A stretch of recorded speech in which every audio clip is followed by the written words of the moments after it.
Assalamu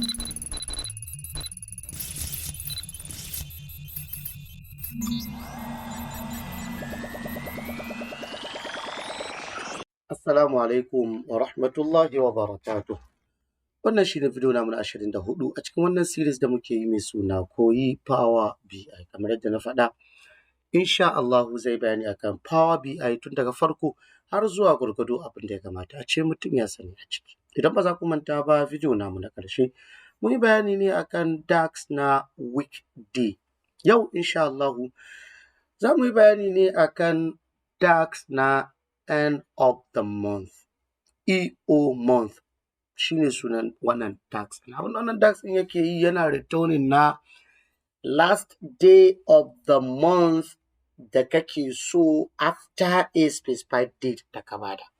Misali, yau muka ba mutum kuɗi, so muna son ƙarshen after like 5 months ƙarshen wata ya bamu kuɗin. To wane date ne wannan 5 months ɗin zai faɗa?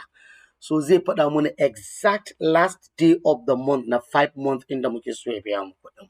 So shi ne abin da wannan function ɗin yake aiki. So ba sai ka ɓata lokacin ka ba ko ka je duba kalanda ko na kawai za ka rubuta function ɗin zai ma wannan. So bari mu zo mu ga yadda ake rubuta shi.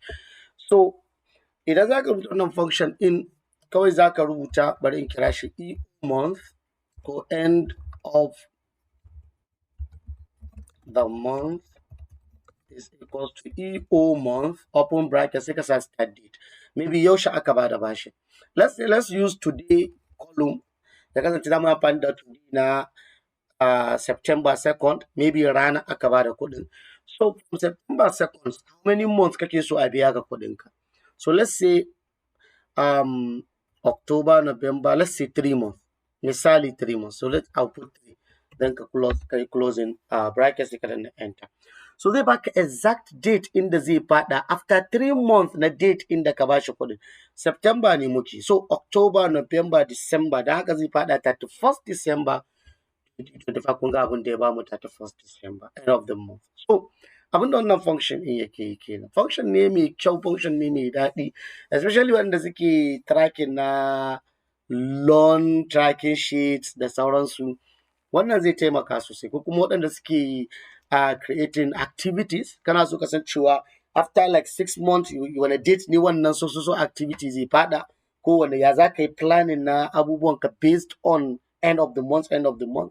Duka function ne mai daɗi wanda duka wanda yake aiki daban-daban zai buƙaci wannan function ɗin domin ya rubuta shi, sannan kuma ya san yadda zai planning na abubuwa da shi. So nan za mu tsaya insha Allah cikin wannan bidiyo.